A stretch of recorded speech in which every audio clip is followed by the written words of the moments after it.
En el Valle de Turón, en Mieres, el Pozo Espinos es un sorprendente ejemplo de la arquitectura minera del siglo XX, único en Asturias.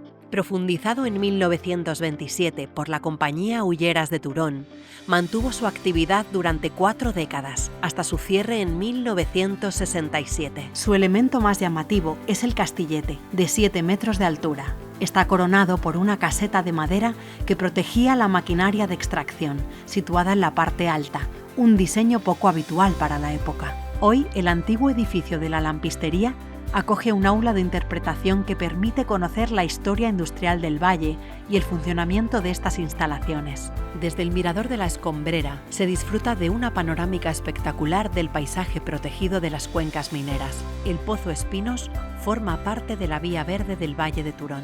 Recórrela a pie o en bici y vive la memoria minera de Asturias en plena naturaleza.